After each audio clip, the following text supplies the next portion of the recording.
Pembahasan pertama adalah apa itu takdir. Apa beda qadha dan qadar? Karena kalau sudah cerita takdir biasanya terkait dengan qadha dan qadar. Asal kata takdir, inna kulla syai'in khalaqnahu biqadar. Takdir adalah ukuran, takaran. Jadi Allah sudah menetapkan segala sesuatu ini ada ukurannya. Secara bahasa, takdir artinya ukuran, takaran. Sedangkan beda qadha dan qadar, ulama terbagi dua. Kelompok pertama mengatakan qadha dengan qadar itu sinonim, muradif, sama, nggak ada beda. Dia adalah ketetapan Allah terhadap sesuatu. Sedangkan menurut mazhab manhaj aqidah Imam Abil Hasan al-Ash'ari, qadha adalah iradatullah al-azaliyah, iradatullahil azaliyatu al-muta'alliqatu bil asya'. Kehendak Allah pada masa alam azali. Masa alam azali itu alam yang tidak berawal sebelum ada waktu. Ada waktu pagi, ada waktu petang, itu setelah ada waktu. Ini sebelum ada waktu dan tempat, sebelum ada ruang. Allah berkehendak. Kehendak Allah terhadap sesuatu pada masa azali itu disebut dengan qadha. Sedangkan qadar adalah ijadullahil asya' ala maqadiriha al-muhaddadah. Allah mewujudkannya di alam nyata, itu disebut dengan qadar. Simpelnya, kehendak Allah disebut dengan qadha, wujudnya di alam nyata disebut dengan qadar. Qadha dan qadar, kedua-duanya adalah ketetapan Allah terhadap makhluk. Oke, selesai pembahasan pertama. Pembahasan yang kedua, surat At-Taubah ayat 51. A'udzubillahi minasyaitonir rajim. Qul, katakan wahai Muhammad sallallahu alaihi wasallam, lan yusibana, tidak ada satupun yang menimpa kita illa ma kataballahu lana, kecuali sudah ditetapkan Allah Subhanahu wa taala. Segala yang menimpa kita, yang terjadi, itu sudah kataba, sudah dituliskan, ditakdir, ketetapan Allah. Qul, katakan, lan, tidak akan terjadi, yusibana, satupun tidak ada yang menimpa kita, illa ma kataballahu lana, kecuali sudah ditetapkan Allah, ketetapan Allah Subhanahu wa ta'ala. Yang ketiga, pembahasan ketiga, surat Al-Hadid ayat 22. Surat Al-Hadid ayat 22. Ma asaba min musibatin, segala musibah yang terjadi, fil ardi, di bumi, gempa bumi, angin puting beliung, likuifaksi, tsunami, banjir bandang. Ma asaba min musibatin fil ardi, apapun musibah yang terjadi di bumi, wala fi anfusikum, yang terjadi pada dirimu, jatuh, kanker, demam, sakit, mati, illa fi kitab, semuanya sudah dituliskan di kitab. Ada suratan papan kitab takdir yang disebut dengan lauh mahfuz. Lauh artinya papan, mahfuz yang terjaga, terpelihara karena dijaga malaikat. Lauh mahfuz, papan takdir yang terjaga, terpelihara oleh malaikat. Ma asaba min musibatin fil ardi, segala musibah yang terjadi di bumi, wala fi anfusikum, yang terjadi pada dirimu, illa fi kitabin, semuanya sudah dituliskan, ditetapkan di kitab. Min qabli an nabra'aha, min qabli an nuzhiraha, sebelum kami wujudkan di alam nyata, terjadi di dunia, sudah ada skrip, skenarionya. Inna dzalika 'ala Allahi yasir, itu bagi Allah yasir, mudah, kecil, sepele, tidak sulit bagi Allah Subhanahu wa ta'ala. Oke. Yang keempat, hadis tentang iman, Islam, ihsan. Pertanyaan malaikat Jibril kepada Nabi Muhammad SAW, akhbirni anil iman, beritahukan kepadaku apa itu iman. Lalu Nabi Muhammad SAW menjawab, antu'mina billah, beriman, percaya kepada Allah, wa malaikatihi, percaya kepada malaikat, wa kutubihi, kitab-kitab Zabur, Taurat, Injil, Al-Quran, wa rusulihi, rasul-rasul, Adam, Idris, Nuh, Soleh, Ilyas, Ilasa, Zakaria, Musa, Yahya, Isa, Daud, Ismail, Ibrahim, wal yaumil akhir, hari akhirat, bahwa dunia ini akan kiamat, wabil qadari, ini yang ketujuh, yang keenam, wabil qadari, percaya kepada takdir, khairihi wa syarrihi, percaya kepada takdir baik dan takdir buruk, bahwa semuanya adalah ketetapan datang dari Allah Subhanahu wa ta'ala. Kelima, innallaha katabal maqadir, Allah sudah menuliskan takdir. Makna menuliskan di sini menetapkan. Allah sudah menetapkan takdir. Berapa lama? 50 alfasanah, 50.000 tahun. Qabla an yakhluqas samawati wal ard, sebelum Allah menciptakan langit dan bumi, Allah sudah menetapkan takdir, ketetapan 50.000 tahun.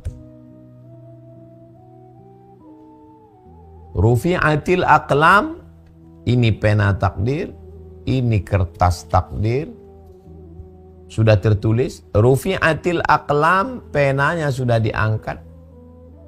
Wajaffatis suhuf, penanya sudah diangkat, kertasnya sudah kering. Pena sudah diangkat, kertas sudah kering, tidak bisa diganggu gugat.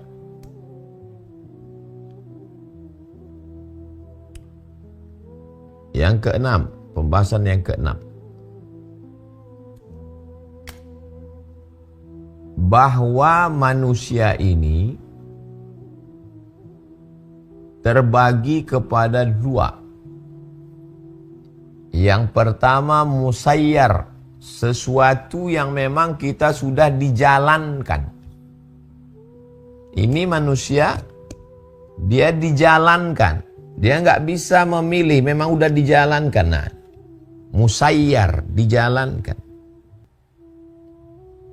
Yang kedua adalah mukhayyar. Mukhayyar artinya diberi kuasa untuk memilih. Diberi kuasa untuk memilih.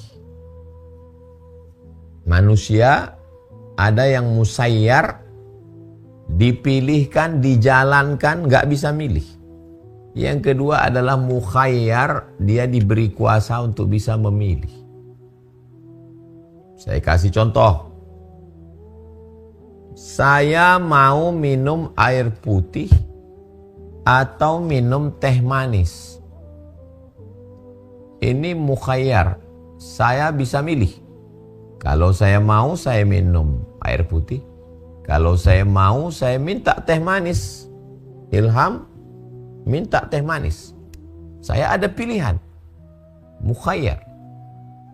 Saya pakai baju putih atau pakai baju hitam. Saya punya pilihan. Di rumah saya ada baju hitam.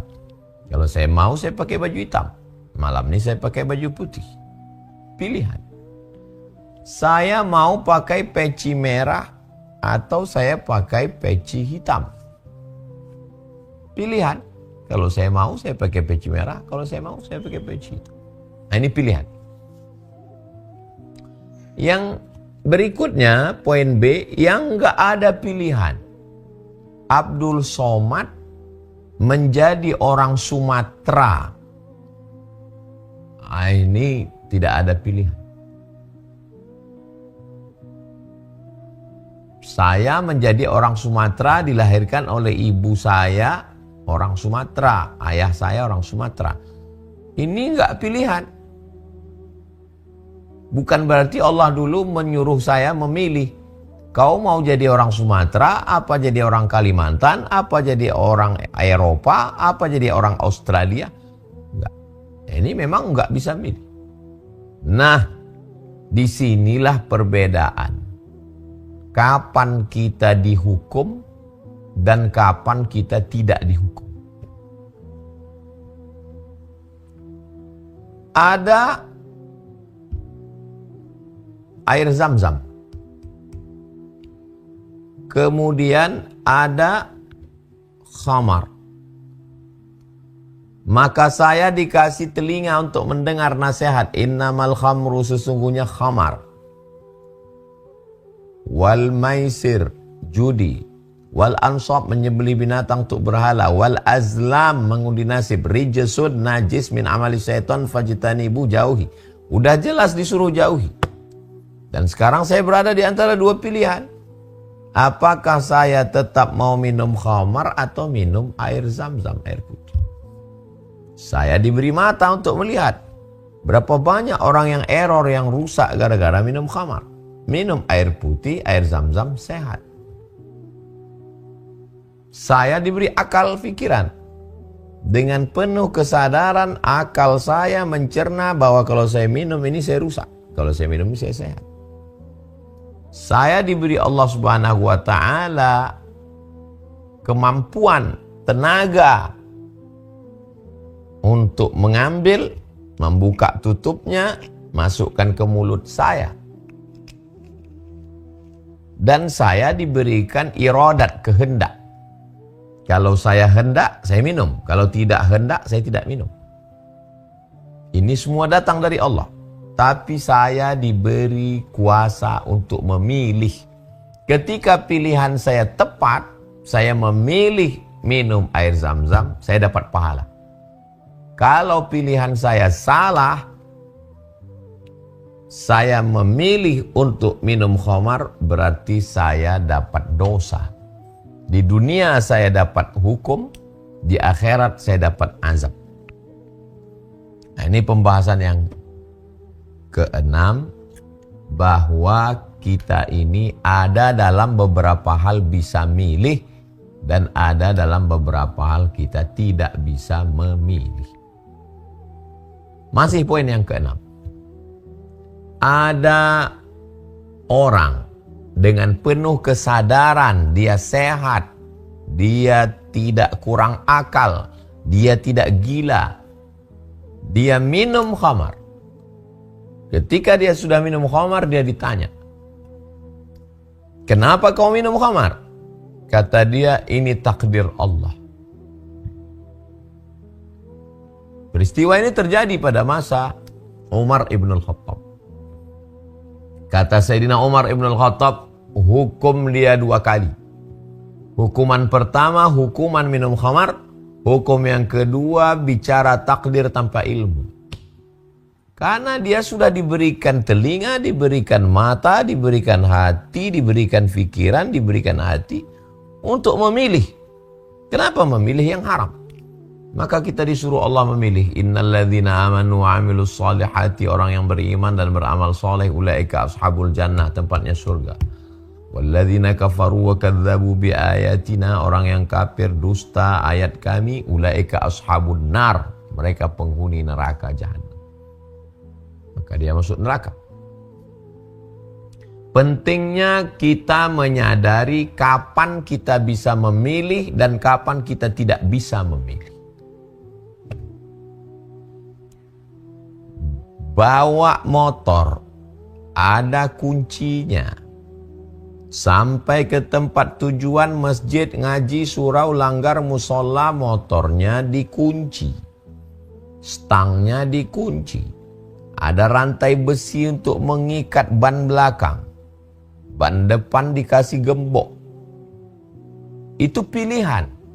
Bahwa setelah pulang motornya hilang, na'udzubillah, na'udzubillah, na'udzubillah, itu memang sudah takdir.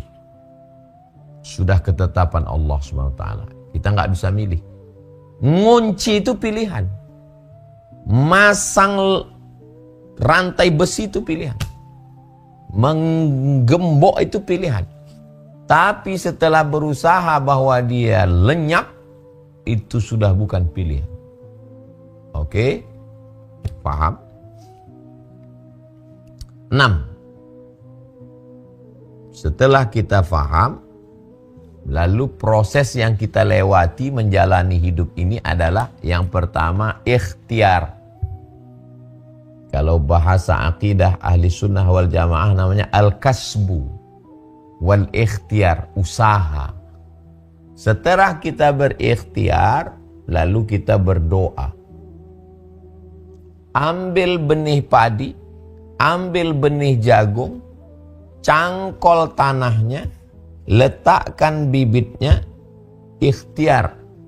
Setelah itu malam berdoa, ya Allah, tumbuhkan jagung, tumbuhkan padi, jangan sampai dicongkel binatang, jangan sampai dimakan tikus, jangan sampai hujan lebat, akarnya busuk, jangan sampai dimakan burung, jangan sampai dicuri orang. Ikhtiar, doa. Yang ketiga, tawakal. Setelah kita berikhtiar, kita berdoa, setelah itu kita tawakal, serahkan kepada Allah Subhanahu wa ta'ala. Dalam segala hal, maka kita lakukan yang tiga ini. Ikhtiar, setelah ikhtiar kita berdoa, setelah berdoa kita bertawakal, kita serahkan kepada Allah Subhanahu wa ta'ala.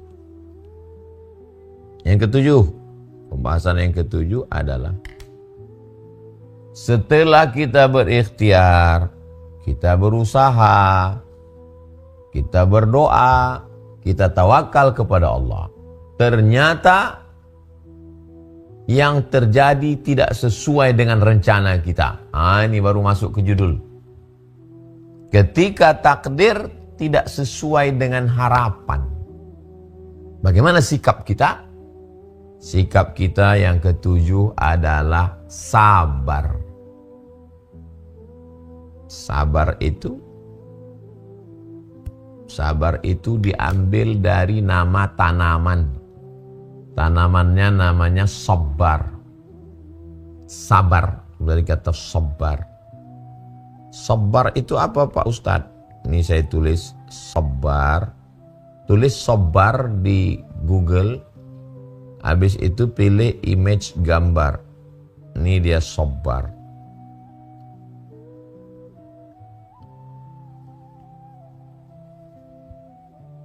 Sabar. Nampak? Kaktus. Kenapa sabar itu disebut dengan kaktus? Karena kalau kita di gurun pasir haus, kita ambil kaktus, kita peras, kita letakkan minum, pahit. Tangan kita sakit karena berduri, leher kita pahit. Tapi kita mesti menelannya. Kalau nggak kita telan, kita mati, nggak ada air. Jadi sabar. Sabar itu artinya pahit. Berpahit-pahitlah menerima takdir. Ketika takdir tidak sesuai harapan, maka kita disuruh sabar. Menelan kepahitan. Kenapa disebut menelan kepahitan? Kenapa tidak menggenggam kepahitan? Karena pahit itu bukan di sini. Melihat kepahitan, pahit itu di sini. Pahit itu di sini. Kepahitan. Yang pertama kita lakukan adalah pembahasan ketujuh, sabar. Yang kedelapan. Yang kedelapan adalah ridho. Ini di atas sabar. Sabar bisa nahan, bisa tahan, tapi pahit. Di atas itu lagi yang lebih tinggi daripada sabar, namanya ridho.